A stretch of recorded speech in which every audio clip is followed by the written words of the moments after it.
Huh. Selamat pagi Malaysia. Wah, tengok tu. Cantik kan? Inilah negara kita, Malaysia. Negara yang kaya dengan kebudayaan pelbagai kaum, budaya berlainan dari aspek kesenian, bahasa, adat resam, muzik, agama, kepercayaan, dari segi undang-undang. Zack, Tunggu. Apa tu? Mana ni?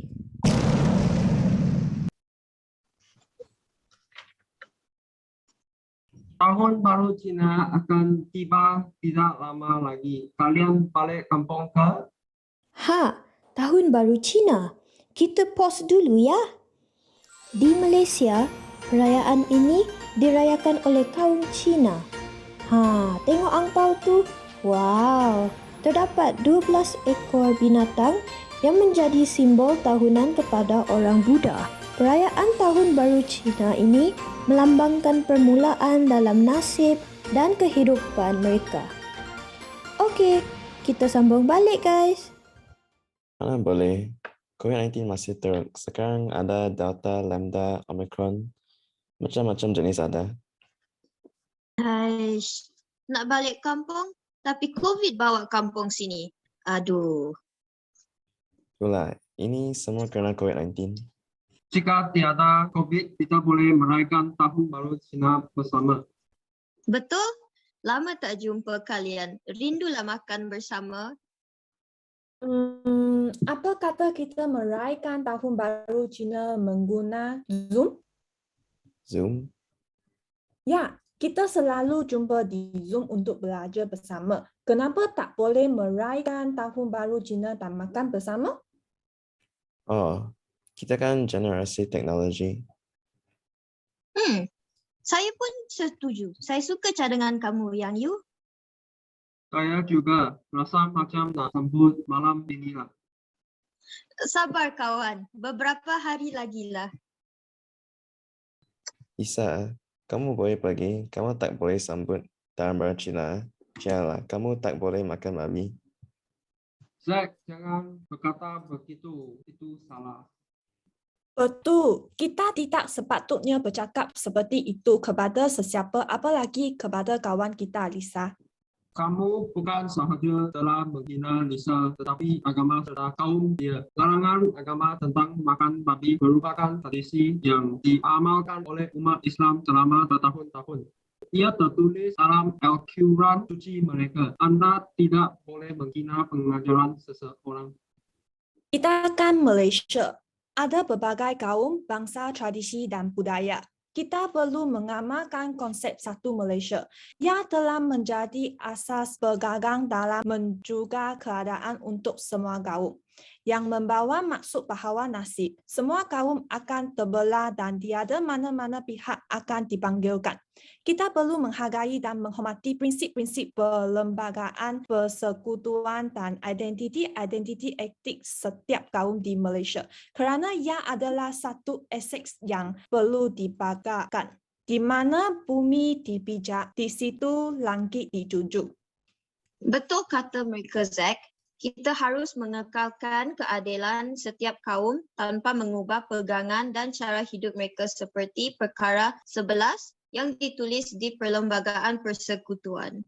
Rakyat Malaysia diberi kebebasan dalam menentukan pegangan hidup masing-masing tanpa sebarang halangan. Ini adalah satu kelebihan yang diperoleh apabila menjadi warga Malaysia.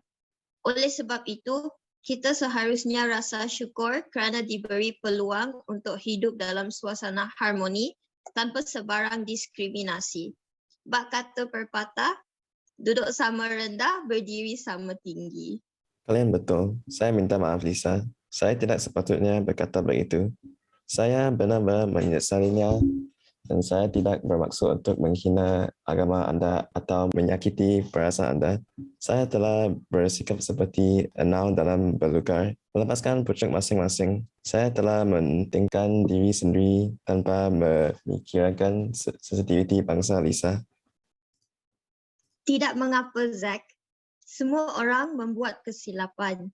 Manusia bukanlah makhluk yang sempurna dan terkadang dapat membuat kesalahan, sengaja maupun tidak disengaja. Namun yang terpenting, kamu telah mengakui kesalahan kamu, Zack. Ada kalanya memang harus diakui untuk meminta maaf kepada orang lain. Kita harus memiliki jiwa yang besar untuk mengatakannya. Selain itu, sebagai pribadi yang juga tak luput dari kesalahan, kita juga harus memaafkan seseorang yang terkadang juga dapat berbuat salah kepada kita. Betul tu, Lisa. Sifat seorang pemaaf memberikan kesan dalam mengeratkan hubungan etnik antara sama satu lain. Jika kita melakukan kesilapan, segeralah memohon kemaafan daripada mereka yang terbabit. Kerana perbuatan yang menyakiti hati orang lain boleh menyebabkan hati kita terus tertutup dalam perhubungan sesama manusia. Begitu juga sebaliknya, bukan mudah untuk memberikan kemaafan. Ada juga yang tidak boleh memaafkan sampai bila-bila sehingga menjadi pendendam. Ini perlu dielak kerana ia akan memecahkan kita. Walau bagaimanapun, perintah maaf lebih mulia dari memaafkan. Jika sudah minta maaf berkali-kali tapi tak dimaafkan, tidak mengapa, biarkan mereka. Apapun berdamai itu lebih baik. Tak perlu berdendam hanya kerana perkara kecil. Betul tu, Zack. Oleh itu, kita harus sentiasa mengamalkan sifat meminta maaf kerana ia boleh memperbaiki hubungan silaturahim. Kita harus saling tegur-menegur dan berkasih sayang. Bermaaf-maafan, buang dendam, berkasih sayang, hidup pun tenang. Terima kasih kalian kerana menegur saya. Saya tidak akan mengulangi kesilapan saya. Sebaliknya, saya juga akan menasihati dan berkongsi dengan orang lain apa yang pelajari hari ini. Saya juga, perkongsian ilmu dan pengalaman harus kita amalkan. Berbuat demikian akan memanfaatkan orang lain dan sentiasa mengingati diri sendiri.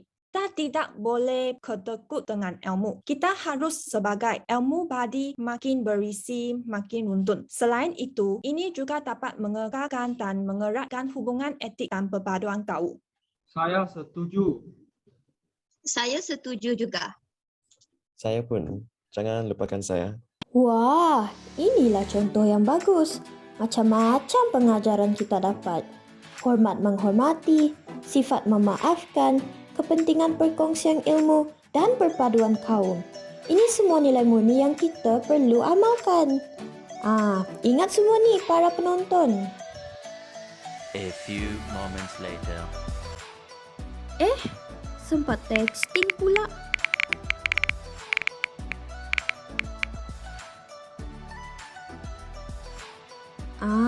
Betul-betul. Tahun ini tahun harimau. Pandailah budak-budak ni. Sempat cari emoji pula.